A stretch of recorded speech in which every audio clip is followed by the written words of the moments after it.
बुद्ध कहते हैं, हजारों हजार मनुष्यों को जीतने की जगह अपने आप को जीतना एक बड़ी विजय है। हम बाहर की ओर तो बहुत कुछ जीतने में लगे रहते हैं, लेकिन अपने आप को कभी नहीं जीत पाते, जबकि इस दुनिया में वही जीता हुआ व्यक्ति है जिसने अपने आप को जीत लिया हो। नहीं तो लोगों को गलतफहमी ही होती है कि उन्होंने बहुत कुछ जीत रखा है। अंत में सभी हारे हुए ही इस दुनिया से विदा लेते हैं। जीत हम सबकी जिंदगी में बहुत मायने रखती है, इसलिए तो हम कभी कभी उस चीज को भी जीत लेना चाहते हैं जो कभी भी जीतने से मिलती ही नहीं है। जैसे प्रेम। प्रेम तो हम सब करते ही हैं। जब हम नफरत कर सकते हैं तो प्रेम भी करते ही हैं। हम सभी किसी न किसी से कभी न कभी प्रेम कर ही रहे हैं। कुछ लोग अपने काम से प्रेम करते हैं, कुछ इंसान से प्रेम करते हैं, कुछ जानवरों से और कुछ पक्षियों से प्रेम करते हैं। जो भी चीज हमें अच्छी लगने लगती है, हम उसके आकर्षण में फंस जाते हैं और हमें लगने लगता है कि हम प्रेम कर रहे हैं। वास्तव में एक आदमी कभी भी प्रेम को समझ ही नहीं पाता। उसके लिए प्रेम एक राग की तरह हो जाता है। राग को आप पागलपन भी समझ सकते हैं। जैसे पागल व्यक्ति किसी चीज को पाने की धुन में लगा रहता है, इसी तरह हम सब भी कुछ न कुछ पाने की धुन में ही लगे रहते हैं। हम सबका प्रेम किसी न किसी स्वार्थ का भूखा होता है। अगर आप अपने प्रेम से स्वार्थ को निकाल दें तो फिर आपका प्रेम बिखर जाएगा। एक बेटा अपनी माँ से बहुत प्रेम करता था। उसकी माँ उसकी हर बात का ख्याल रखती थी, लेकिन उसकी माँ को पता था कि उसका बेटा गलत राह पर जा रहा है। वह जिन दोस्तों के साथ रहता है वह उसे बर्बाद कर देंगे। उसकी माँ ने उसे समझाने की बहुत कोशिश की, लेकिन हर बार वह एक ही बात कहता, तुम समझती नहीं हो माँ, दुनिया बदल रही है, अब मैं बड़ा हो गया हूँ और अपना अच्छा बुरा समझ सकता हूँ। एक दिन बेटे ने अपनी माँ को किसी से कहते सुना। माँ कह रही थी, मुझे अपने बेटे पर अब भरोसा नहीं है, वह सही राह पर नहीं है, मैं उसे समझा नहीं पा रही हूँ, इसलिए मैं अपनी सारी प्रॉपर्टी अपनी लड़की के नाम कर रही हूँ। जैसे ही लड़के ने यह बात सुनी, उसका स्वार्थ गिर गया। उस स्वार्थ पर टिका प्रेम भी गिर गया। अब उसे अपनी माँ से कोई प्रेम नहीं है, बल्कि एक नई चीज का जन्म हुआ है जिसे हम नफरत कहते हैं। और यह नफरत भी किसी स्वार्थ पर ही टिकी होती है, और यह स्वार्थ था प्रॉपर्टी। जिस प्रकार स्वार्थ के गिर जाने से प्रेम गिर जाता है, उसी प्रकार स्वार्थ के ही गिर जाने से नफरत भी गिर जाती है। मान लो कि अगर वह प्रॉपर्टी ही ना हो तब क्या नफरत रह सकती है। लेकिन फिर भी जिनके पास प्रॉपर्टी नहीं है वह भी नफरत करते हैं और प्रेम भी करते हैं। आपका प्रेम एक जाल की तरह है जो आपको जकड़ लेता है। एक कहानी है बुद्ध के समय की। राजगृह में एक धनी व्यक्ति रहता था। उस व्यक्ति की एक पुत्री थी। उस लड़की की आयु 16 वर्ष थी और वह बहुत ही सुंदर थी। एक दिन उसने अपने कमरे में बाहर से कुछ शोर सुना। शोर सुनकर वह खिड़की से देखने लगी। उसने देखा कि सिपाही एक चोर को वध स्थल ले जा रहे हैं। उस चोर को मृत्युदंड मिला था। उस चोर को देखते ही वह लड़की उस पर मोहित हो गई। उसका प्रेम उस चोर के लिए जाग गया। उसने तुरंत अपने माता पिता से कहा कि मैं उस चोर से ही विवाह करूंगी, नहीं तो मैं आत्महत्या कर लूंगी।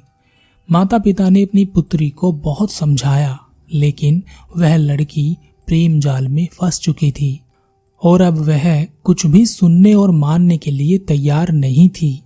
उसने धमकी दी कि अगर आप अभी उस चोर को लाने के लिए नहीं गए तो शाम तक मैं भी जिंदा नहीं रहूंगी। आखिर में पिता अपनी पुत्री के सामने हार गया और वह उन सिपाहियों के पास पहुंचा और उनसे कहा, अगर तुम इस चोर को छोड़ दोगे तो मैं तुम्हें 1000 सोने के सिक्के दूंगा। सिपाहियों ने कहा, वह तो ठीक है, हम इसे छोड़ सकते हैं, लेकिन राजा ने चोर को मृत्युदंड दिया है, किसी न किसी को तो मरना ही पड़ेगा। अंत में सिपाहियों ने कहा, ठीक है, तुम इस चोर को ले जाओ, इसकी जगह हम किसी और को मृत्युदंड दे देंगे। और सिपाहियों ने किसी दूसरे व्यक्ति को पकड़कर पहाड़ की चोटी से गिरा दिया। उस धनी व्यक्ति ने अपनी पुत्री का विवाह उस चोर के साथ करा दिया।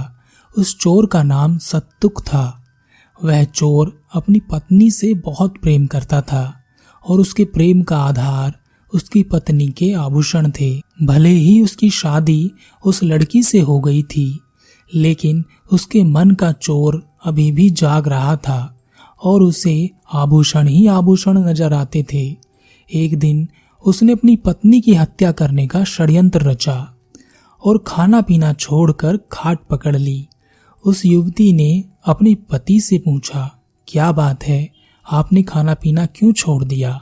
पति ने कहा, जब सिपाही मुझे मृत्युदंड देने जा रहे थे तब मैंने देवी से प्रार्थना की थी कि अगर मैं बच गया तो मैं उनके दर्शन के लिए आऊंगा और उन्हीं के प्रताप से तुम मुझे मिली, लेकिन मैं उनके पास नहीं पहुंच पाया। युवती ने कहा, आप चिंता न करें, हम दोनों ही चलेंगे। उस चोर का मन बहुत प्रसन्न हो गया।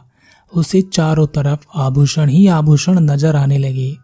उसने पत्नी से कहा, तुम अपने सारे आभूषण पहन लो, कोई आभूषण मत छोड़ना। हम देवी के पास जा रहे हैं। देवी को आभूषण पहनी हुई नारियां बहुत अच्छी लगती हैं। देवी खुश हो जाएंगी। पत्नी ने सभी आभूषण पहन लिए और वे दोनों एक पहाड़ी की तलहटी पर पहुंचे। वहां पहुंचकर पति ने कहा, यहाँ से हम दोनों ही आगे जाएंगे, बाकी सबको वापस भेज दो। पत्नी ने वैसा ही किया।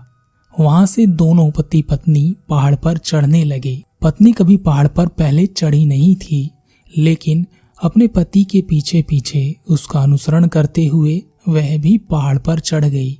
यह वही जगह थी जहां पर चोरों को धक्का देकर नीचे फेंक दिया जाता था।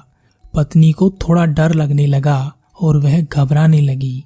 उसने अपने पति से कहा, हम यहाँ क्यों आए हैं? यहाँ तो कोई भी देवी का मंदिर नहीं है। पति ने कहा, घबराती क्यों हो? मुझ पर भरोसा नहीं है क्या? चलो अपने सारे आभूषण उतारकर जमीन पर रख दो। पत्नी कुछ समझ नहीं पाई। तब पति ने कहा, हे मूर्ख स्त्री, तुझे क्या लगता है मैं तुझे यहाँ पर पूजा पाठ करने के लिए लाया हूँ?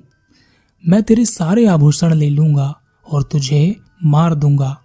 पत्नी ने बहुत समझाने की कोशिश की। उसने कहा, यह सब तुम्हारा ही तो है, तब तुम मुझे मारने पर क्यों तुले हुए हो? बहुत समझाने के बाद भी पति नहीं माना। तब पत्नी ने सोचा, यह तो मुझे मारने पर ही तुला हुआ है। मैंने बहुत बड़ी गलती की जो अपने माता पिता की बात नहीं मानी। इसके बाह्य रूप को देखकर मैं मोहित हो गई, लेकिन इसके अंतर को जानते हुए भी मुझसे गलती कैसे हो गई? पत्नी ने कहा, ठीक है, अब तो तुम मुझे मार ही दोगे और यह सब आभूषण भी ले लोगे, लेकिन मैंने तो तुमसे प्रेम किया है। क्या मेरी एक आखिरी अंतिम इच्छा पूरी नहीं करोगे? पति ने कहा, ठीक है, कहो क्या चाहती हो? पत्नी ने कहा, मैं तुम्हें बस एक बार गले लगाना चाहती हूँ। तुम मेरे पास आ जाओ और मुझे एक बार अपने गले लगा लो, फिर चाहे तो तुम मुझे मार देना। पति ने जैसे ही पत्नी को गले लगाया, पत्नी ने तेजी दिखाते हुए पति को पहाड़ से नीचे धक्का दे दिया और वह पति मर गया। वह युवती वहीं बैठी हुई रोती रही। उसने अपने सारे आभूषण भी उतारकर वहीं पर रख दिए। उसने सोचा कि अब वापस घर जाने से कोई फायदा नहीं होगा। सभी यही सोचेंगे कि मैंने ही अपने स्वामी को मार दिया है। अतः वह वहां से घर नहीं गई। वहां से वह एक आश्रम में पहुंची। वहां पर उसने प्रवज्जित होने के लिए आग्रह किया और वह प्रवज्जित हो गई। उन्होंने उसे 1000 प्रश्नों को याद करा दिया और उससे कहा कि अब तुम अलग अलग दिशाओं में जाओ और लोगों के साथ शास्त्रार्थ करो। उस युवती ने अपना नाम जम्बू प्रवज्जिका रख लिया। लोग उससे वाद विवाद करने में सक्षम नहीं थे, अतः उससे शास्त्रार्थ करते हुए कतराते थे। वह जब भी किसी गांव में भिक्षाटन के लिए प्रवेश करती, उससे पहले बालू के ऊपर जम्बू की एक शाखा गाड़ देती थी और यह घोषणा कर देती थी कि जो उससे शास्त्रार्थ करना चाहता है वही, केवल वही उस जम्बू की शाखा को यहाँ से उखाड़े। इसी प्रकार घूमते घूमते एक बार वह श्रावस्ती के एक गांव के द्वार पर पहुंची। वहां पर भी उसने एक जम्बू की शाखा को बालू के ऊपर गाड़ दिया और भिक्षाटन करने के लिए चली गई। गांव के बच्चे उस जम्बू की शाखा को खड़े होकर देख रहे थे।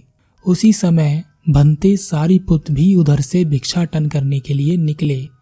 बच्चों को जम्बू की शाखा के पास खड़े हुए देखकर उन्होंने बच्चों से पूछा, यह क्या है?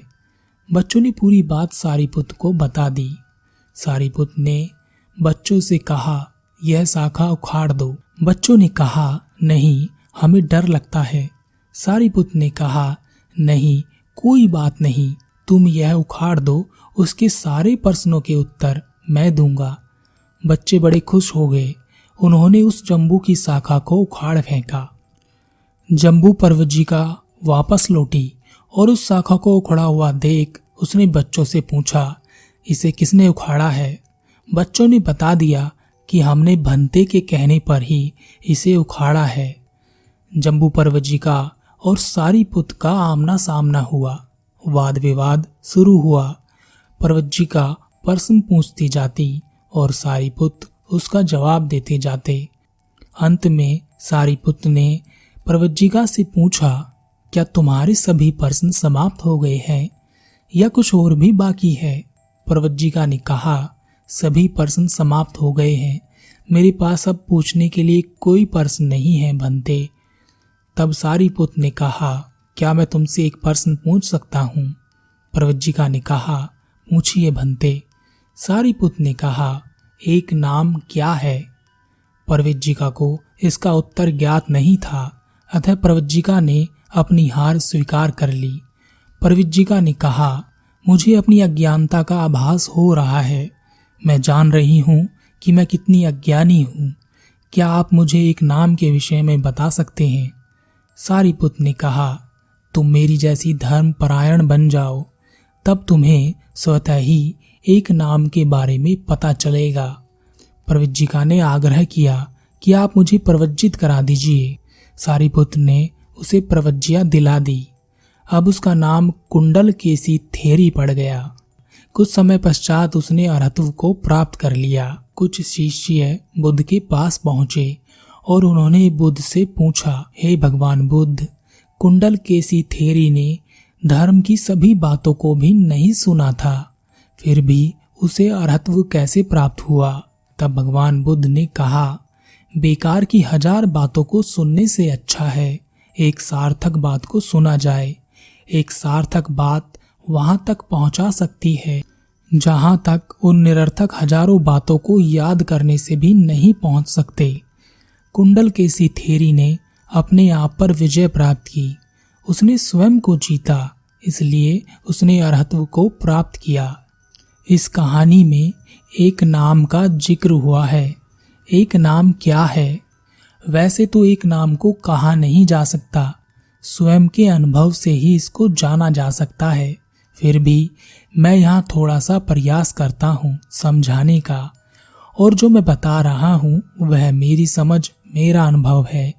उसे आप मान लें, ऐसा मैं नहीं चाहता। एक नाम से ज्यादातर व्यक्ति यही समझते हैं कि कोई एक सर्वशक्तिमान शक्तिशाली ईश्वर है और वही सभी दुनिया को चला रहा है। वही एक नाम है। इस ब्रह्मांड की शुरुआत एक से हुई, उसी एक में ही सब समाहित था, और इस ब्रह्मांड का अंत भी एक में ही होगा, और उस एक में ही सब समाहित हो जाएगा। ब्रह्मांड की शुरुआत में एक था, और वह एक कौन है? वह हम सब हैं। हम महेश, रमेश, दिनेश आदि जितने भी नाम के व्यक्ति हैं, जितने भी व्यक्ति हैं, जितने भी पशु पक्षी हैं, जितने भी पहाड़ हैं, जितने भी झरने हैं, जितनी भी नदियां हैं, जितने भी धर्म जाति व्यक्ति हैं, और इस ब्रह्मांड में फैला सब कुछ, छोटे से छोटा कण भी, सब वही एक है जो शुरुआत में था और जो अंत में होगा। फिर भी हम अपने आप को अलग अलग महसूस करते हैं। जब आप किसी का गला दबाते हैं तो आप अपना ही गला दबाते हैं। जब आप किसी को लूटते हैं तब आप अपने आप को ही लूटते हैं। जब आप किसी से प्रेम करते हैं तो अपने आप से ही प्रेम करते हैं। जब आप किसी से नाराज होते हैं तब आप अपने आप से ही नाराज होते हैं। और जब आप किसी की हत्या कर देते हैं वास्तव में तब आप अपनी ही हत्या कर रहे होते हैं। आप कितनी ही ऊंच नीच करते रहें, कितना ही लड़ते रहें, लेकिन आप हैं तो एक ही। आप वही सर्वशक्तिशाली सर्वशक्तिमान हैं जो ब्रह्मांड की शुरुआत में एक था और अंत में भी एक ही होगा।